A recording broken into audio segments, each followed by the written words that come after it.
I was looking into a lot of different universities. I wasn't sure what I wanted to study exactly, but I had never considered being a missionary. I chose to go to this school because I saw that it would be a great place to grow spiritually.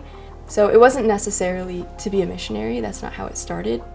At BGU, I was able to dig deeper in my knowledge of him and his word especially, and just realizing how amazing the Word of God is, how it paints this whole picture of him and his character and how he redeemed creation.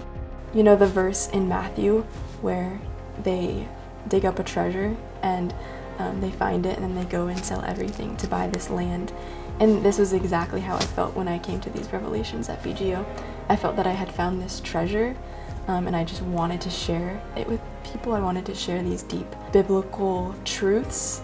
Going into internship, I had a set expectation of what ministry would look like. You walk onto a university campus, reach out to random people, ask them if they would like to come to church. If they say yes, great. If they say no, then you move on. And that was not my experience at all.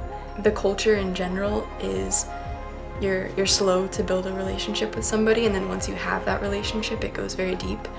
So it took about 6 months to actually build relationships with people. Looking back on the first 2 years that I spent here, I remember them talking about how in other cultures you have to take a different approach to ministry, you have to contextualize the gospel. And I remember them saying that it's about building relationships with people and taking it slow. I think I came to that realization as I was on internship, and I realized what they were saying was true.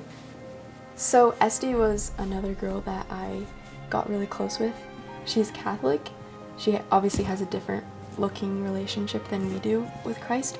I know with my conversations with Esty, she also desires a relationship with God, and she wants to take steps towards it, and she is full of questions. She hasn't committed her life to him yet, but she believes in him, and she knows that he is looking out for her and that he's there for her. I very much believe that one day she will commit her life to him, and it's going to be really incredible.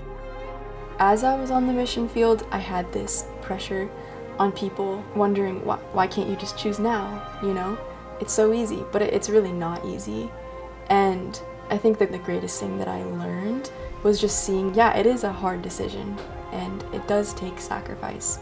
Once I broke that barrier with people and I was able to go deeper in my relationships with them, I just grew to love them so much. And I think I learned just how to minister to people, to be more gentle with people and listening and open to them. The last 4 or 5 years have definitely been full of perspective changes. Before BGU, I had already wanted to make disciples, but I would just get a normal job and do ministry on the side. And then as I went through BGU, I realized missionary is a real career. Then after being on internship, I would say it just changed from stateside ministry to overseas ministry. Because after living in Hungary, I realized how few Christians there are around the world. And it can't even compare to the States.